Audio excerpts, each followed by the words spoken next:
വീടിനകത്തേക്ക് കയറുമ്പോൾ തന്നെ ഞാൻ ആരെയും കുറ്റം പറയുന്നതല്ല, ഞാൻ ഒരുപാട് വീടുകൾ പോകുന്നതുകൊണ്ട് അറിയുന്നതാണ്. വീട്ടിനകത്തേക്ക് കയറുമ്പോൾ തന്നെ നമുക്ക് ബോധം കെട്ട് വീണു പോകുന്ന വിധത്തിലുള്ള ഒരു നാറ്റം, ഒരു ഗ്യാസ് നമുക്കുണ്ടാകുന്നു. പക്ഷെ അത് സ്ഥിരം ആ വീട്ടിൽ താമസിക്കുന്നവർക്ക് ഒരിക്കലും അത് അനുഭവപ്പെടില്ല, അറിയാൻ പറ്റില്ല എന്നുള്ളതാണ്.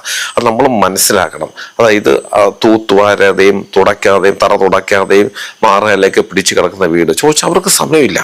രാവിലെ 6 മണിക്ക് ഭർത്താവ് പോകുന്നു, 7 മണിക്ക് ഭാര്യ ഇറങ്ങുന്നു, അതിനുശേഷം കുട്ടികൾ പോകുന്നു, എല്ലാവരും തിരിച്ചു വരുന്ന രാത്രിയേക്കാണ് തിരിച്ചെത്തുന്നത്. ജോലി കഴിഞ്ഞ് വരുന്നവർക്ക് ഒന്നും ചെയ്യാനായിട്ടുള്ള ശരീരത്തിനുള്ള അതിനുള്ള ശക്തിയോ അതിനുള്ള ഊർജ്ജമോ ഒന്നുമില്ല. വരുന്നു, ആഹാരം കഴിച്ച പാതി കഴിക്കാത്ത പാതി ഏതെങ്കിലുമൊക്കെ ഒരു പൊളിഞ്ഞ സീരിയലുകൾ കാണുന്നു, കിടന്നുറങ്ങുന്നു. ഇതൊന്നും ചെയ്യാൻ ആർക്കും സമയമില്ലാത്തൊരവസ്ഥ. ജനൽ വാതിലുകൾ തുറക്കാറേ ഇല്ല.